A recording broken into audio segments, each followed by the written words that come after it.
여러분 반갑습니다. 싱크퓨처스 아카데미 퓨처 에이전트 양성식입니다.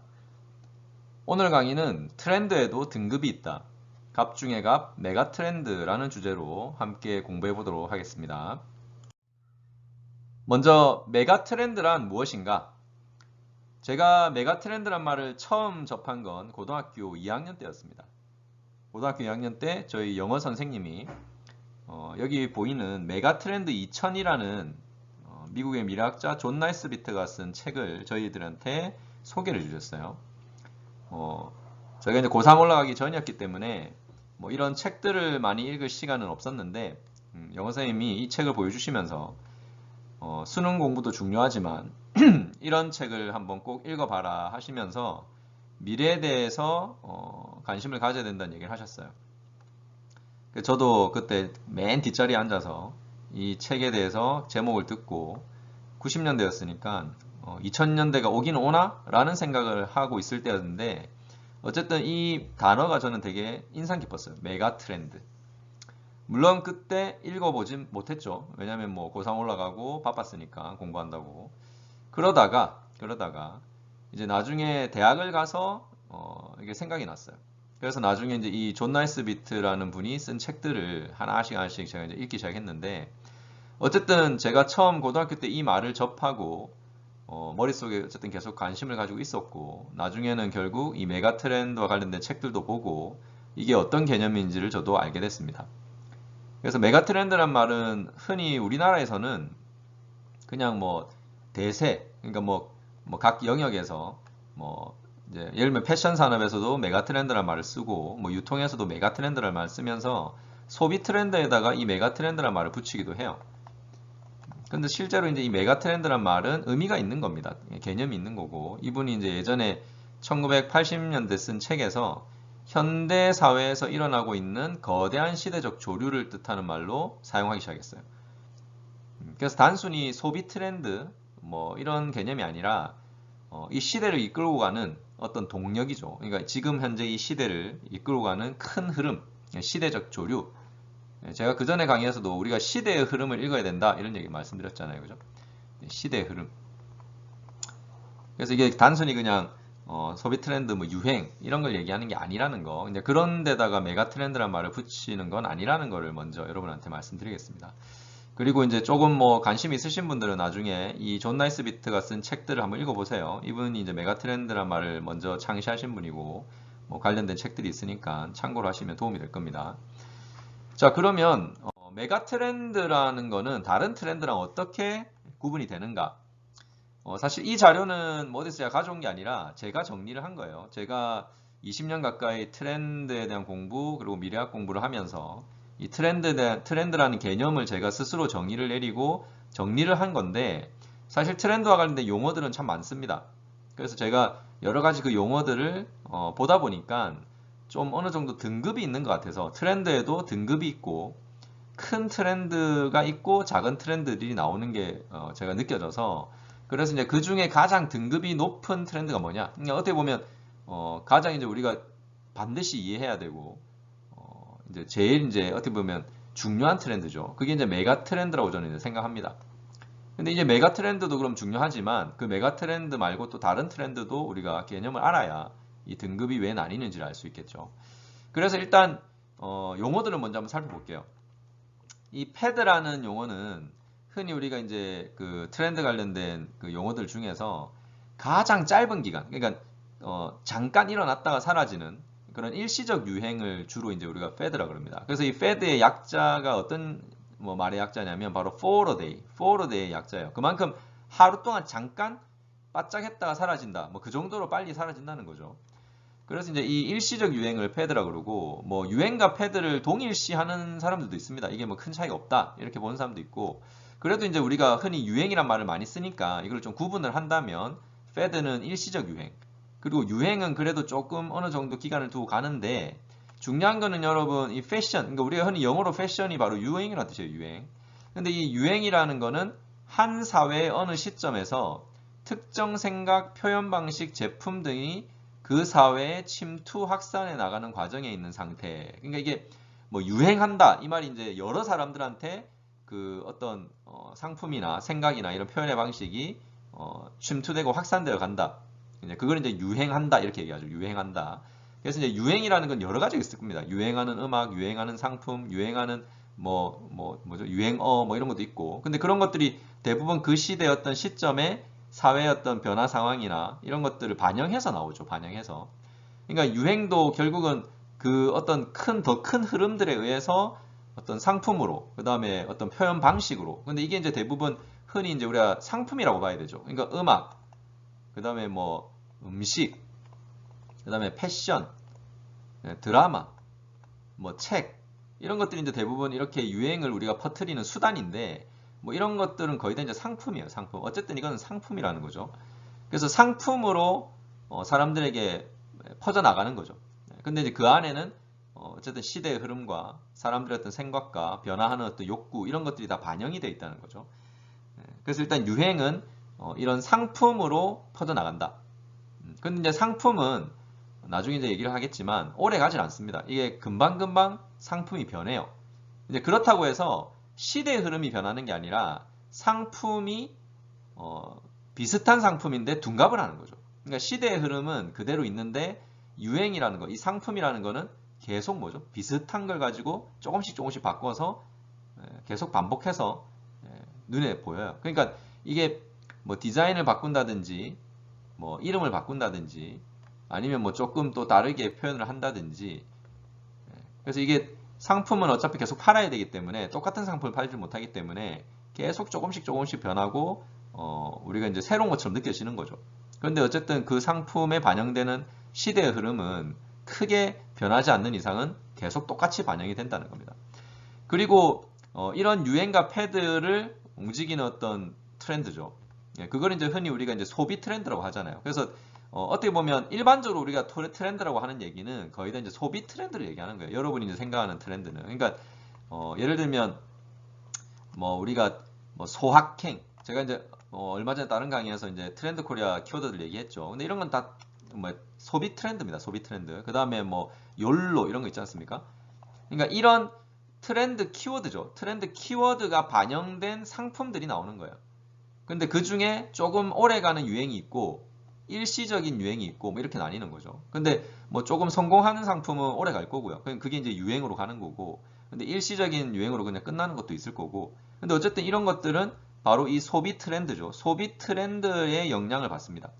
근데 일반적으로 우리가 얘기하는 트렌드는 바로 이 소비 트렌드죠. 그래서 트렌드라는 거는 소비 트렌드인데 이 소비 트렌드를 우리가 이제 무조건 이제 새로운 변화로만 받아들이면 안 되고 트렌드에는 반드시 역 트렌드가 작용해요. 여러분 우리가 유트로나 레트로 복고 트렌드가 있죠. 그래서 앞으로 나가려는 흐름도 있지만 반드시 그거에 반해서 그대로 남아 있으려고 하는 그런 트렌드도 있다는 거죠. 그래서 우리가 흔히 트렌드라고 하면 역 트렌드와 트렌드를 다 합쳐서 종합 트렌드라고 합니다.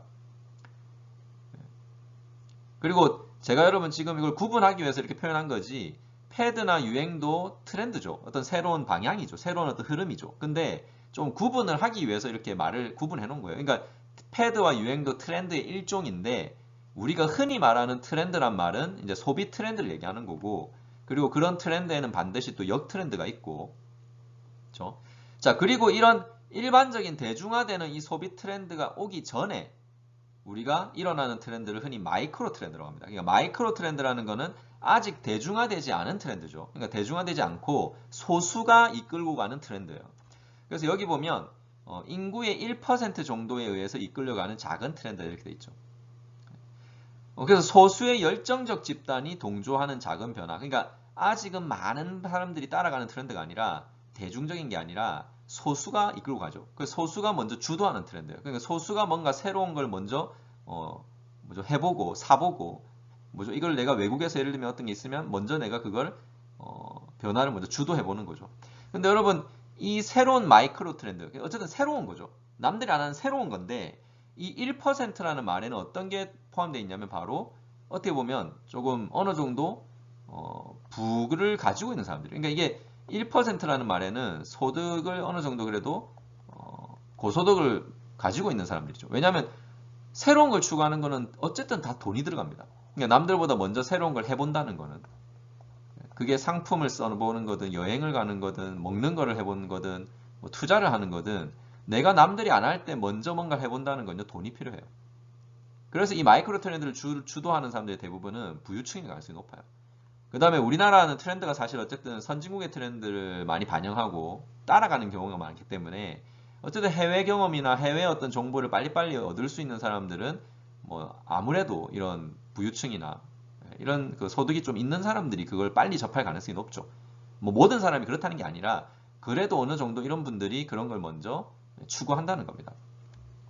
그리고 이런 그 부유층들이 고소득층들이 추구하는 어떤 새로운 흐름들을 나중에 열망하는 대중들, 그러니까 나도 저런 걸 해보고 싶다, 나도 저거 가지고 싶다, 나도 저거를 입고 싶다, 나도 저걸 먹어보고 싶다, 그런 일반적인 대중들의 열망이 결국 어디로 가냐면 소비 트렌드로 가죠. 그런데 우리가 일반 대중이 따라갈 수 있는 트렌드라면 대중 트렌드로 가는 거고요.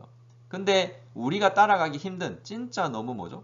하이 퀄리티, 그러니까 부가치가 되게 높은, 되게 비싼 이런 이제 우리가 트렌드는 사실 모든 사람이 따라가지 못해요.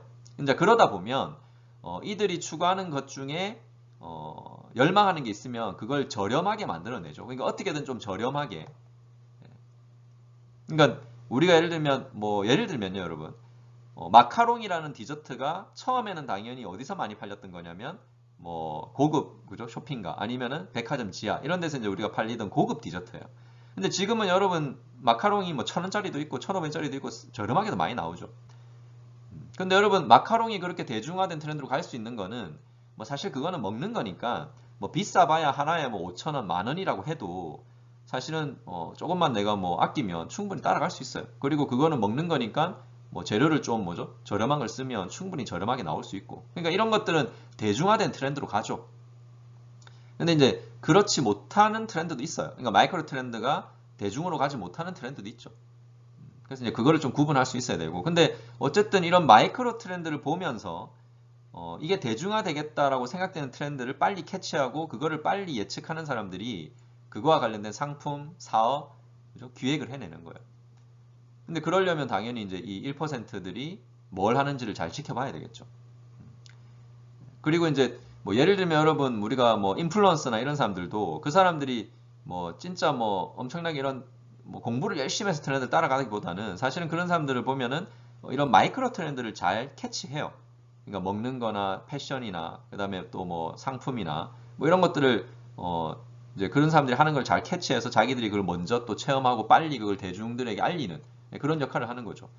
사실 진짜 부유층이나 진짜 고소득층들은 이런 뭐 인플루언서가 되려고 하진 않잖아요. 근데 그런 인플루언서들이 실제로 이제 자기들이 인플루언서가 되기 위해서 결국 이 그 고소득층들, 부유층들이 하는 어떤 생활의 패턴, 소비의 패턴을 따라가는 거죠. 그러니까 따라가면서 그걸 대중들에게 열망을 심어주는 거죠. 그러면 대중들은 그걸 또 하고 싶고, 그리고 그걸 캐치한 사업하는 사람들이, 비즈니스 하는 사람들이 관련된 상품을 만들고 뭔가 유행을 만들어내는 거예요. 그러면 이제 더 많은 사람들이 거기 뛰어드는 거죠. 자, 그래서 어쨌든 이 트렌드라는 거는 이런 구조를 가지고 있다는 거예요. 그냥 뭐 갑자기 우리가 상품이 나오고 유행을 하는 게 아니라 당연히 어떤 흐름이 있고 단계가 있다는 겁니다. 자, 그런데 그러면 이런 트렌드들보다 더 중요하고 그리고 마이크로 트렌드를 주도하는 사람들이 사실은 또 먼저 보는 트렌드가 뭐냐?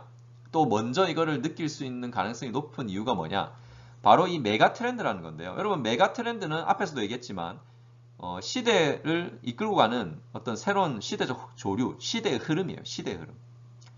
그리고 이제 이 시대의 흐름이라는 거는 단순히 우리나라의 트렌드를 얘기하는 게 아니라 지금은 이미 세상이 다 글로벌화가 됐고 세계화가 됐고 자본주의 사회가 전 세계로 퍼져나가 있는 상태이기 때문에 그리고 이제 우리가 대중 미디어나 SNS 때문에 이 트렌드라는 게 뭐 어디 한 군데에서만 일어나는 게 아니라 빠르게 먼저 확산됩니다.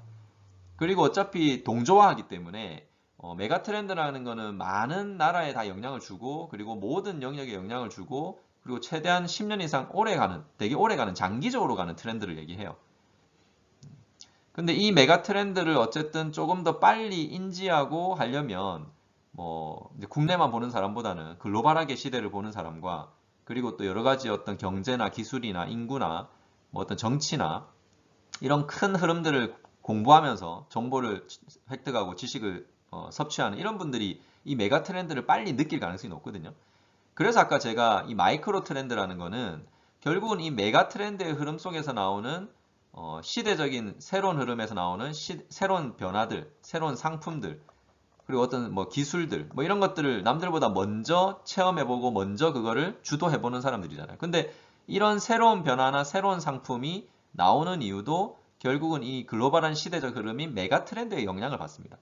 근데 그 메가 트렌드가 대부분 선진국이 먼저 오기 때문에 선진국에서 먼저 그런 것들이 나오면 이제 한국에서는 그걸 또 따라가고 이제 빠르게 쫓아가는 그런 이제 흐름으로 트렌드가 이어지는 거죠. 그리고 그게 나중에 대중화되고 대중 소비로 가고 유행이 되고, 그리고 이 유행은 상품이나 이런 거기 때문에 금방금방 바뀌는데 이 메가 트렌드라는 거, 그러니까 오래가는 10년 이상 가는 이 메가 트렌드라는 게 바뀌지 않고 존재하는 한에는 위에 있는 트렌드들이 크게 바뀔 게 없어요. 대신에 메가 트렌드 안에서도 오랜 기간 동안 똑같은 상품을 팔 수는 없기 때문에 계속 그 상품을 우리가 변화시키는 거죠. 그러니까 마치 뭔가 새로운 것처럼. 그래서 뭐 디자인을 잠깐 바꾼다든지 아니면 뭐 표현을 바꾼다든지. 그래서 일단은 이 구조를 여러분 이해하세요. 메가 트렌드가 있고 그 위에 마이크로 트렌드, 그리고 일반적인 소비 트렌드, 그리고 소비 트렌드에는 역 트렌드도 있고 역 트렌드와 트렌드를 같이 가면서 유행이라는 상품들이 나와요.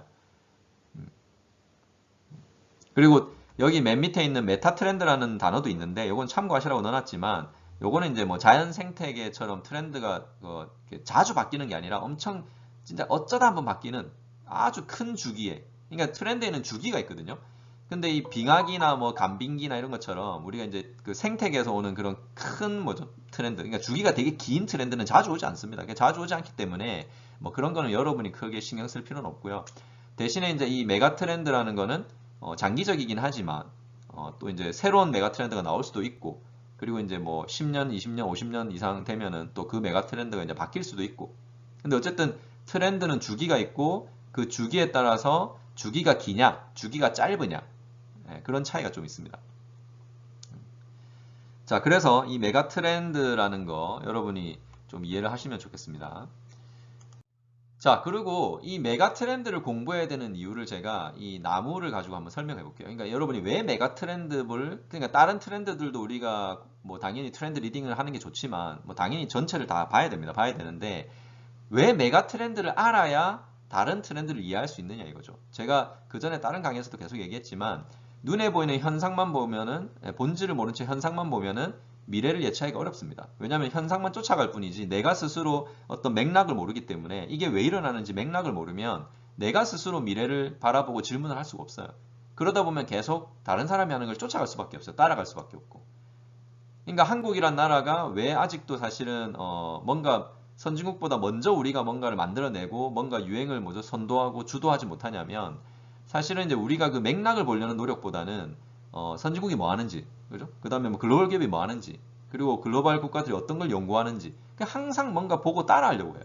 그러니까 항상 우리가 벤치마킹만 하려고 하니까 계속 우리가 그 맥락은 놓친 채 현상이 바뀌면 남들이 하는 게 달라지면 또 우리는 그걸 그냥 아무 생각 없이 그냥 바꾸는 거예요.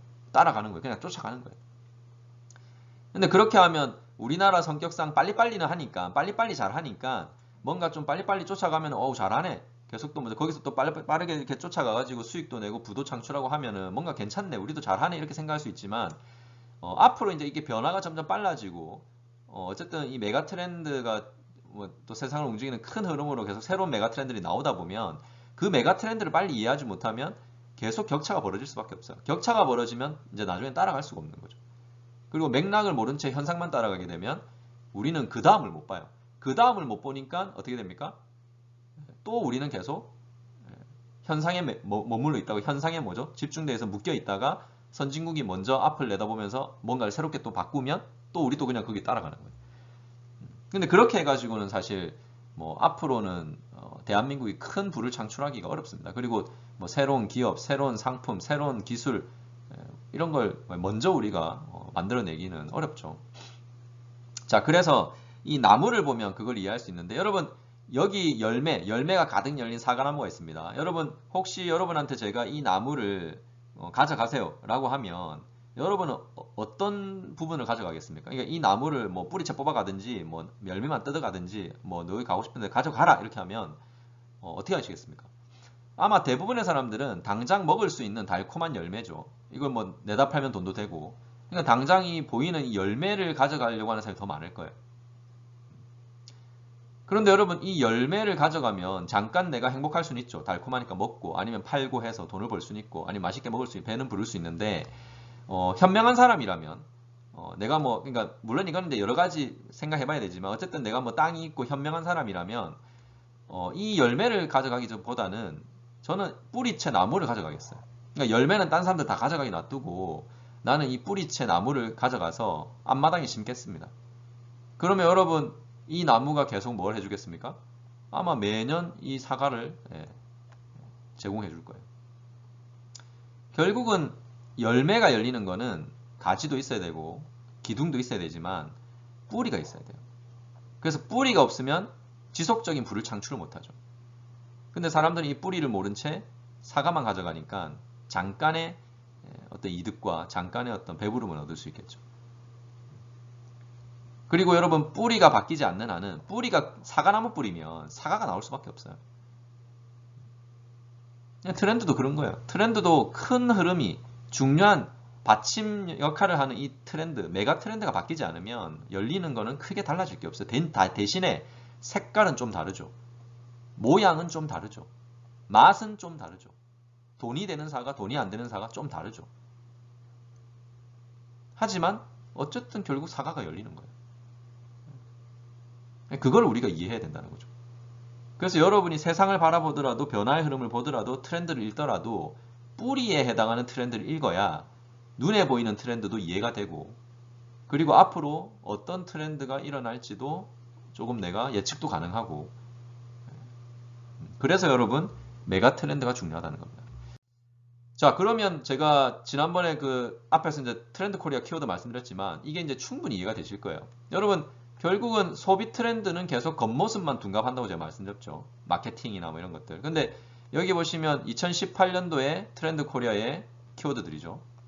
그리고 제가 여기 보면 다른 연도에 발표했던 트렌드 키워드를 비슷한 걸 가져왔죠. 여러분 2015년에요. 트렌드 코리아에서 테일 웨깅 더 도그라는 키워드가 있었어요. 근데 2018년도에 메인 키워드, 그러니까 이 앞에 있는 글자들 다 따가지고 메인 키워드가 뭐였냐, 메인 제목이 뭐였냐면 웩 더 독이에요. 똑같은 얘기죠. 그리고 제가 그때도 얘기했지만 소확행 2009년에 똑같죠. 소박한 행복 찾기 10년의 차이를 두고 가성비에 가심비를 더해야 된다. 감성에 대한 얘기. 여기 보면 2015년에도 똑같은 얘기를 하죠. 워라벨 몸이 답이다. 육체와 정신의 균형. 이게 일과 삶의 균형 이런 거죠. 그 다음에 언택트 기술. 집에서 생활하는 사람들 증가한다. 이거 다 언택트지 않습니까? 2009년, 2018년, 10년의 차이를 가지고. 나만의 캐네시아, 나홀로 라운지. 그러니까 이런 소비 트렌드는 메가 트렌드가 존재하는 한에는 계속 둔갑을 할 뿐이에요. 그래서 여러분 소비 트렌드와 메가 트렌드는 반드시 구분을 하셔야 되고요. 결국 이 메가 트렌드를 알아야 세상의 맥락이 보이는 거예요. 왜냐하면 우리가 메가 트렌드는 절대 혼자 움직이는 게 아니라 서로 영향을 줘요. 그러니까 메가 트렌드들은 뭐 다양한 영역에서 메가 트렌드가 나올 수 있는데 여기 보시면 이제 우리 카이스트에서 발표한 메가 트렌드 8가지가 있습니다. 근데 뭐 이게 꼭 메가 트렌드가 이게 다라는 건 아니에요. 왜냐하면 사람들마다 이 전문가들이나 연구하는 연구소나 발표하는 메가 트렌드가 조금씩 다릅니다. 근데 거의 맥락은 똑같아요. 이제 메가 트렌드를 표현하는 방법이 조금씩 다를 뿐이지 사실은 말은 뭐 크게 차이는 없어요. 예를 들면 여러분 글로벌화라고 하지만 이건 우리가 흔히 말하는 세계화라는 말이죠. 그 다음에 갈등 심화라는 말 속에는 우리가 흔히 요즘 얘기 많이 하는 양극화라는 단어예요. 그러니까 표현이 조금씩 다르긴 한데 이 메가 트렌드의 큰 흐름은 연구하는 곳이나 뭐 발표하는 미래학자들이나 크게 다르진 않아요. 대신에 좀 새로운 어떤 메가 트렌드를 뭐 먼저 발표하는 연구소나 먼저 발표하는 뭐 미래학자가 있을 수는 있겠죠. 그래서 메가 트렌드가 새로 또 추가되거나 아니면 뭐 없어지고 또 다른 게 들어오거나 이렇게 할 수는 있는데 지금 현재 어쨌든 우리가 바라보는 큰 메가 트렌드는 크게 다르지 않다는 거예요. 그래서 제가 일단 우리나라에서 제일 분석을 그래도 잘 돼 있다고 생각하는 이 카이스트의 미래전략연구센터, 우리나라 유일한 미래학 석박사 과정을 운영하는 문술미래전략대학원에 있는 연구센터입니다. 그래서 여기서 발표한 메가 트렌드를 가져와 봤거든요. 그래서 이걸 한번 분석해 보겠습니다. 여러분 여기 8가지가 있죠. 8가지. 그래서 8가지를 메가 트렌드라고 해놨어요. 그러니까 우리나라뿐만 아니라 글로벌하게 지금 영향을 주는 메가 트렌드다 이렇게 돼 있습니다. 근데 이 중에 이제 우리가 최근에 가장 많이 얘기하는 메가 트렌드 중에 하나가 이 과학기술 발달과 융복합화. 이걸 우리가 흔히 이제 4차 산업혁명을 다르게 표현하는 얘기거든요. 그러니까 4차 산업혁명은 이제 우리가 이제 산업적으로 얘기하는 거고, 이거의 본질은 바로 이거예요. 이거 과학기술의 발달과 융복합화. 그러니까 이게 4차 산업혁명을 이끌고 있는 거예요. 이게 메가 트렌드라는 거죠. 메가 트렌드. 근데 이 과학기술의 발달과 융복합화가 그냥 일어나느냐? 그냥 일어나는 게 아니에요. 결국 메가 트렌드도 다른 메가 트렌드의 영향을 받아서 새로운 메가 트렌드가 나와요. 그리고 여러분 재밌는 건 여기 있는 이 메가 트렌드는 거의 다 자본주의 사회, 그러니까 우리가 흔히 말하는 자본주의 사회에서 공통적으로 일어나고 있는 시대적 조류예요. 그러니까 시대적 동력이에요. 그러니까 이 시대의 흐름을 지금 이끌고 가고 있는 큰 흐름이라는 거죠. 그래서 이게 메가 트렌드가 우리나라만 영향을 주는 게 아니라 글로벌하게 다 영향을 줍니다. 한국도 이제 50년 전부터 자본주의를 받아들여서 이런 트렌드들이 나중에 순차적으로 다 들어오죠. 근데 대부분 우리보다 먼저 선진국들이 다 선진 자본주의가 다 겪었던 흐름들이에요. 일단 여러분 글로벌화, 그러니까 세계화라는 이 흐름은 언제부터 시작이 됐습니까? 이거는 우리가 그 대공황이죠. 경제 대공황 이후에 산업혁명 이후에 선진국에서 경제 대공황이 옵니다. 대공황이 오면서 소비 수요처가 필요했고, 그리고 또 자원이죠. 그러니까 자본주의 사회가 산업혁명이 일어나면서 자원의 식민지 이런 걸 또 만들기 위해서 이 글로벌화가 전 세계로 퍼져나갑니다. 무슨 얘기냐면 선진국들이 식민지를 만들면서 거기다가 자본주의를 심죠. 그래서 그때부터 사실은 이 글로벌화가 시작입니다. 그러니까 비슷한 체제와 비슷한 어떤 기술, 비슷한 어떤 세상의 모습이 전 세계로 퍼져나기 시작한다고요. 그리고 그런 글로벌화, 점점 세계화되는 흐름이 이제 시작이 되고, 그리고 이제 그런 흐름 속에서 여기 보면 이제 세부적인 것들이 또 이동이 이제 생기는 거죠. 그리고 이제 여기 갈등 심화. 여러분 갈등 심화도 결국은 자본주의 사회가 겪고 있는 공통된 문제들이죠. 양극화. 근데 여러분 이 양극화라는 게 다르게 얘기하면 소득의 양극화고 이제 결국은 부의 양극화입니다. 그리고 참고로 여러분 이 민족, 종교, 국가 간 갈등, 뭐 사이버 테러 이거 왜 여기 들어와 있는지 아세요, 여러분? 여러분 이게 일어나는 이유 자체가 예전에 이제 선진 자본주의들이 식민지를 개척하면서 그 식민지를 개척한 나라들을 발전을 시키고 개발을 시키는데 모든 그 전체 국가 전체를 한 번에 다 발전시킬 수가 없죠. 그래서 대부분 일부 어떤 영역, 어떤 지역은 발전을 해요. 빠르게. 근데 이제 그렇지 않은 지역은 이제 발전이 안 되다 보니까 양극화가 생기죠. 그래서 대부분 이 자본주의 사회가 들어가면은 그 사회는 양극화가 돼요. 왜냐하면 처음에 발전하기 시작하는 나라들이 부를 더 빠르게 뭐죠? 창출시키고 그 부를 가지고 또 부를 창출하니까 양극화가 계속 될 수밖에 없어요. 뭐 한국 사회도 그렇고. 그리고 이 당시에 이제 중동이나 이런 데서 이제 이 자본주의 사회에 들어가가지고 자기들 마음대로 민족, 종교 이런 걸 막 다 짜게 놔버렸거든요. 그러니까 국가를 막 자기들 마음대로 해버렸다. 그러고 나서 자기들 그냥 떠나버린 거죠, 나중에. 근데 떠나고 난 다음에 이제 그 나라 안에서는 이 양극화 때문에 이제 갈등이 엄청 심해지는 거예요. 근데 그 갈등들의 원인이 어디냐? 결국은 기존에 우리가 식민지를 개척했던 선진 자본주의죠. 그러니까 그 나라들을 이제 원망하게 되고 그런 나라들을 공격하게 되는 거예요. 근데 그게 이제 테러입니다, 테러. 근데 그 테러가 디지털화가 되면서 사이버 테러가 되고, 지금도 여전히 테러 위험이 높죠. 선진국, 유럽이나 미국이나. 근데 이게 전부 다 양극화의 사실은 원인이고, 근데 그게 결국은 이 글로벌화가 영향을 미치는 거예요. 그러니까 자본주의가 세계 대공황 이후에 전 세계로 퍼져나가면서 식민지를 개척하면서 결국 이렇게 뭐죠? 가는 거죠. 자, 그리고 또 뭐 그 외에도 우리가 인구구조 변화, 저출산, 고령화 뭐 이런 것들도 도시화 이런 것들도 결국은 산업혁명 이후에 뭐죠? 산업이 발전하고 전 세계로 자본주의가 퍼져나가고 도시화가 되고 그 도시화 뭐죠? 흐름 속에서 점점 뭐죠? 저출산 뭐 이런 것들이 이제 뭐 반영이 되는 거죠. 왜냐하면 여러분 도시화가 되면서 사람들이 이제 도시로 몰려드니까 이제 인구의 구조가 이제 도시로 다 몰려들죠. 그게 이제 큰 변화고. 근데 여기 이제 도시에 몰려든 사람들이 소득이 계속 이제 오르면 좋지만 뭐 자본가들은 소득이 많이 오르지만 여러분 알다시피 월급쟁이들은 소득이 팍팍 오르지 않잖아요. 근데 이제 뭐 우리나라도 그렇지만 선진국이나 미국이나 이런 데서도 어느 시점부터 이 물가는 오르고 그죠? 그 다음에 뭔가 우리가 자본주의가 발전하면서 갖고 싶은 상품은 많아지고, 그러니까 소득 대비 소비가 또 많아지니까 혼자 벌어서 먹고 살기가 힘들어지는 상황이 오기 시작하는 거예요. 그러니까 이게 그 월급쟁이들은. 근데 그 상황에서 미국도 원래 미국도 여성들이 일을 많이 안 하던 사회였어요. 그러니까 우리나라처럼 예전에 미국도 여자들은 뭐 남자처럼 이렇게 일을 많이 하는 시대가 아니었어요. 근데 여자들이 이제 일을 하기 시작한 것도 결국 바로 그런 시점이에요. 그러니까 소비가 소득보다 많아지는, 그리고 경제라는 게 여러분 불경기가 오고 경기 침체가 오고 하잖아요. 그런 상황에서 이제 어려워지니까 결국 나중에 미국도 여성들이 일을 하기 시작하고, 여성들이 일을 하기 시작하고, 그리고 여성들이 교육을 많이 받기 시작하고 하면서 결혼이나 이런 것들이 줄어들 수도 있고, 그 다음에 결혼해도 이혼도 많아지고, 그리고 결혼을 해도 애를 많이 안 낳는 그런 이제 시대가 오고, 그래서 이게 저출산이라는 건 거기서 또 이제 이렇게 연결이 돼요. 그리고 저출산이 심해지면 당연히 고령화가 진행이 되고, 근데 고령화라는 거는 또 꼭 그것만 그런 건 아니고, 고령화는 또 기술의 발전과 여러 가지 또 위생의 발전과 이런 게 또 고령화를 하지만, 근데 고령화에 또 가속화를 가져오는 게 바로 저출산이에요.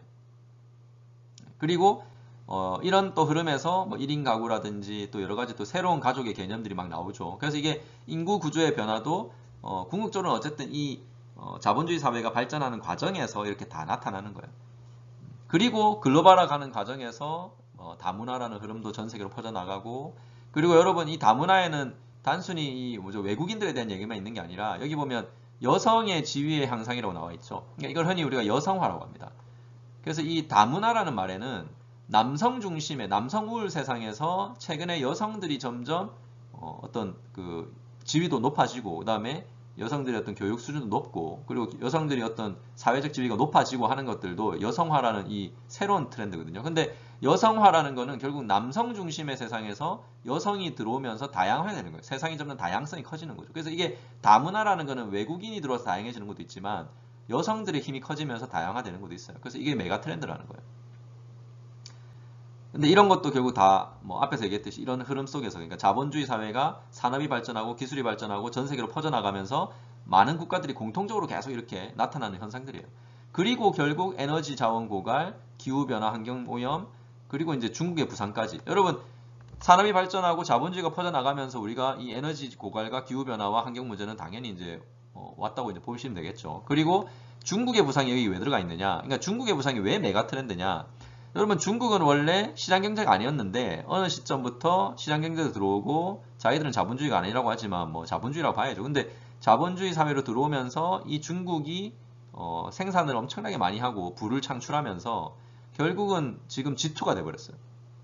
그리고 중국도 이 흐름 속에서 똑같은 현상들을 다 겪고 있거든요. 근데 중국의 부상이 그러면 왜 메가 트렌드냐? 바로 이 자본주의라는 시스템에 지금 가장 큰 변화를 가져오고 있는 나라가 중국이기 때문에 그래요. 그러니까 이 중국으로 인해서 지금 시스템에 어쨌든 많은 변화가 일어나고 있잖아요. 그리고 미국도 지금 중국을 뭐 견제하는 이유도 어떻게 보면 그만큼 이 중국이라는 나라가 이 자본주의에서 큰 영향력을 가지고 있기 때문에, 그리고 이 중국이 어쨌든 들어옴으로써 생산이 늘어나고 또 대량 생산이 늘어나면서 가격도 싸지고, 그리고 중국이 또 그 번 돈을 또 자기들이 기술에 투자하고 전 세계에 투자하고 하면서 여러 가지 정치 외교적인 또 문제들, 그러니까 이게 뭐 단순히 어떤 중국이 그냥 들어오고 중국이 발전하는 게 중요한 게 아니라, 중국이 들어옴으로써 지금 전 세계에 미치는 영향이 엄청 크다는 겁니다. 그리고 결국 이 과학기술 발달과 융복합화라는 거는 여기 나와 있는 이 메가 트렌드들이죠. 이 수많은 메가 트렌드들이 결국 이거를 이끌고 있는 것도 있어요. 왜냐? 여기 있는 이 많은 지금 자본주의 사회의 어떤 문제들은 결국은 산업이 발전하고 기술이 발전하고 그런 자본주의 사회가 전 세계로 퍼져나가면서 공통적으로 다 겪고 있는 흐름들인데, 결국은 이 문제들, 이걸로 인해서 일어나는 문제들은 산업 발전과 기술의 발전이 원인이라는 거예요. 왜냐하면 산업혁명 이후에 시작된 이 흐름들이기 때문에 인간이 기술을 발전시키고 편하기 위해서 결국은 이런 흐름들을 다 만들어낸 겁니다.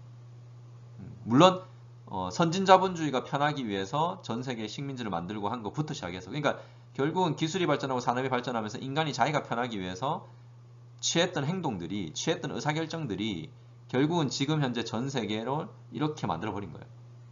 그리고 중국의 부상도 결국은 중국이 부상하면서 돈을 벌고 생산을 하면서 부를 창출하면서 끊임없이 과학기술에 투자하고 군사기술에 투자하면서 그게 결국은 미국이나 전 세계 다른 유럽이나 선진국들이 견제를 하기 시작하는 거예요. 왜냐하면 강대국은 결국은 군사기술이거든요. 기술력이거든요. 그리고 지금 현재 그 인공지능 기술이나 이런 것도 다 나중에 이제 군사기술에 다 쓰이기 때문에 그래서 미국이 견제하는 이유도 바로 그런 기술에 대한 엄청난 투자와 기술의 발전이 지금 중국이 엄청 지금 빠르게 진행되고 있다는 거예요.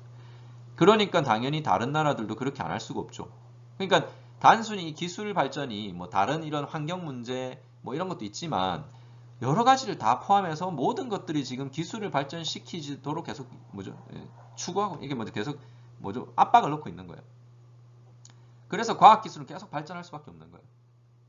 그리고 여기 있는 수많은 문제를 해결하기 위해서도 또 기존의 기술로 해결이 안 되니까 더 나은 기술을 원하는 거예요. 전염병, 양극화가 가져온 공유경제, 에너지, 환경오염 이런 거 전부 다 지금 또 기술로 다 해결해야 되거든요. 저출산 고령화, 도시화 문제, 스마트 시티로 바꿔요. 그러니까 이게 뭐 기술이라는 게 결국 자본주의 사회의 발전에서 온 문제를 해결하는데 또 기술이 쓰이다 보니까 기술은 계속 끊임없이 발전할 수밖에 없어요. 그런데 그 기술의 발전 속도가 빨라지고 중국이라는 나라가 계속 쫓아오니까 더 미국이나 유럽은 더 거기에 또 투자를 할 수밖에 없고 그리고 또 기업들 간에도 또 돈을 벌어야 되니까 이런 글로벌한 문제를 해결할 수 있는 기술, 상품, 서비스를 만들어내고 그런 플랫폼을 만들어내는 곳이 돈을 벌기 때문에 이제 너도 나도 지금 빠르게 새로운 지금 현재 우리가 안고 있는 이 문제들을 해결하기 위한 어떤 상품과 서비스, 플랫폼 이런 걸 만들어내기 위해서 끊임없이 계속 또 투자를 하고 있는 거죠. 뭐 그런 과정에서 이제 전염병이 터졌고 전염병이 터지니까 더 이제 언택트화 되면서 이런 기존의 기술들을 더 많이 또 활용할 수밖에 없는 상황으로 가고 있고요. 그러니까 결국은 제가 말씀드리고 싶은 건 이거예요. 지금 현재 가장 최근에 우리가 화두가 되고 있는 메가 트렌드도 기존에 있던 이 메가 트렌드의 영향을 받아서 왔고 그리고 이 메가 트렌드들도 다 결국은 연결해서 지금은 서로 다 다 엮여 있는 거예요. 그러니까 이제는 이게 다 맞물려서 톱니바퀴처럼 돌아가는 거예요. 그리고 전 세계는 바로 이 메가 트렌드에서 벗어날 수가 없다는 거죠. 이 자본주의 사회, 시장 경제를 받아들인 나라들은 여기서 벗어날 수가 없어요. 그런데 이 메가 트렌드가 어쨌든 자본주의의 시대적 조류고 어쩔 수 없는 시대 흐름이라면 이 흐름을 알아야만 지금 현재 일어나고 있는 눈앞에 보이는 우리 눈에 보이는 현상들도 이해가 된다는 거예요. 무슨 말씀인지 아시겠죠, 여러분? 그래서 메가 트렌드를 알아야 전반적인 큰 맥락이 보이고 그리고 서로 근데 영향을 주는지도 보이고 그리고 그게 톱니바퀴처럼 돌아가는 게 결국 시대 흐름이에요. 시대 조류. 그러니까 세상을 움직이는 바퀴예요. 바퀴.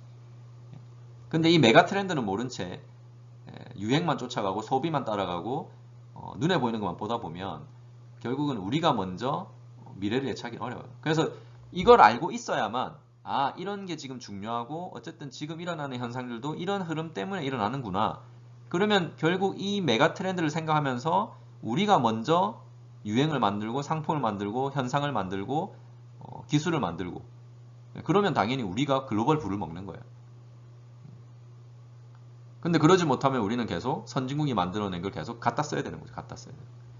그리고 이제 그들이 계속 주도하는 트렌드에 우리는 끌려갈 뿐이죠. 그래서 우리가 4차 산업혁명을 얘기할 때도 단순히 뭐 AI가 중요하고 이게 아니라 왜 이런 지금 기술의 발전이 일어나고 있는가를 알아야 되고요.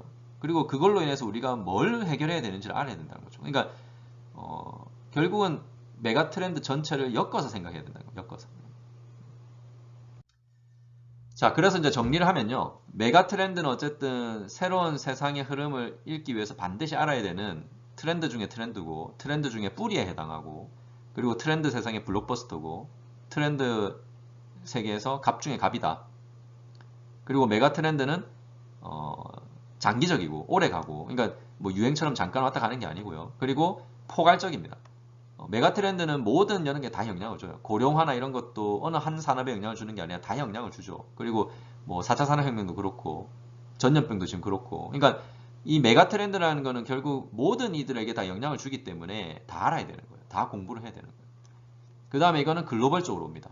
대신에 당연히 선진자본주의가 먼저 이런 흐름을 큰 흐름을 먼저 겪었고 그리고 이제 그 다음 이런 개발도상국이나 뭐 이런 나라들로 오죠. 그리고 나중에 이제 또 결국 후진국들도 이렇게 발전을 하면서 메가 트렌드를 다 겪게 되는 거예요. 근데 이제 한국은 지금 딱 이제 어떻게 보면 이쯤에 있는 거죠. 선진국으로 가느냐 안 가느냐. 그러니까 우리는 메가 트렌드가 지금 다 들어와 있다고. 뭐 중국도 마찬가지고 이 선진자본주의가 먼저 겪기 시작한 이 메가 트렌드가 다 들어와 있기 때문에 지금 엄청나게 많은 문제가 생길 수밖에 없는 거예요. 왜냐하면 이 메가 트렌드 안에 다 문제가 있기 때문에. 그리고 메가 트렌드는 어쨌든 이 자본주의 사회가 발전하면서 일어나는 시대의 흐름이라는 거예요. 시대의 흐름. 그리고 이 자본주의 사회를 움직이는 큰 동력이고 맥락이고, 그래서 이걸 이해해야 된다는 겁니다. 그리고 교차 영향을 준다. 그러니까 서로 따로따로 움직이는 게 아니라 결국은 처음에 시작된 그 흐름에서 그 다음 흐름이 나오고 그 다음 흐름이 또 그 다음 흐름, 그리고 나중에는 결국 역으로 가요. 그러니까 고령화나 이런 게 일어나면 당연히 여러분 처음에 기술 발전으로 인해서 일어났겠죠. 의학기술이나 뭐 이런 거. 근데 이게 고령화가 되잖아요. 근데 고령화가 돼가지고 또 사람들이 오래 살고 싶은, 고령화가 되니까 이제 더 오래 살고 싶은 거예요. 건강하게. 그러니까 당연히 또 헬스케어 기술이 발전하고 또 기술이 발전하니까 또 당연히 이렇게 되고, 뭐 이게 계속 이렇게 돌아가는 거예요. 그래서 이게 교차 영향을 서로 주면서, 그래서 이걸 전체를 같이 봐야 되는 거지 하나씩 따로 보면 되는 게 아닙니다. 그래서 여러분 이 메가 트렌드라는 개념을 좀 이해를 하시고, 메가 트렌드가 딱 뭐다라고 딱 정해져 있는 게 아니에요. 메가 트렌드가 뭐 5개다, 6개다 이렇게 정해져 있는 건 아니지만, 여러분이 공부를 하시면서 어쨌든 시대의 흐름이 뭔가, 그러니까 글로벌한 이 자본주의 사회의 시대의 흐름, 이게 뭔가를 내가 느끼려고 노력하셔야 돼요. 그러려면 뭐 제일 좋은 거는 내가 직접 경제도 공부하고 기술도 공부하면서 내 나름대로 이 다양한 걸 공부하면서 메가 트렌드를 내가 인지하는 게 제일 좋지만, 그렇게 하기에는 개인들은 너무 힘들죠. 시간이 많이 없고. 그래서 제가 여러분들한테 추천하는 거는, 메가 트렌드를 어차피 늘 연구하고 분석하는 사람들이 있어요. 그 사람들이 누구냐면 미래학자들이에요. 미래학자들. 그리고 이런 미래학자들이 쓴 책들, 거기 보면 메가 트렌드가 다 나와요. 다. 자, 그리고 이런 트렌드를 분석하는 연구소 있죠. 연구소. 그러니까 뭐 국내 연구소든 해외 연구소든 이런 트렌드를 연구하는 연구소들에서 발표하는 자료나 뭐 책들을 보면 그 안에는 다 메가 트렌드가 있어요. 저 어제도 얘기했지만 여러분, 트렌드 코리아에도 소비 트렌드를 발표하지만 이 트렌드 코리아 안에도 설명해 보면 다 메가 트렌드가 나와요. 그래서 이거는 여러분이 그걸 구분하고 보셔야 된다. 구분하고. 그래서 여러분 1년에 연말 연초가 되면 이런 관련된 트렌드 책이나 미래학 책이나 이런 게 많이 나오죠. 그래서 그런 책들을 한번 읽어보세요. 한두 권 정도만 읽어보시면 앞으로 이 메가 트렌드가 뭔지, 당분간 변하지 않을 메가 트렌드가 뭔지는 충분히 여러분이 다 이해하실 수가 있습니다. 자, 오늘은 메가 트렌드, 갑 중에 갑, 메가 트렌드에 대해서 말씀을 드렸고, 꼭 기억하시고 공부를 개별적으로 또 해보시기 바라겠습니다. 마치겠습니다. 고맙습니다.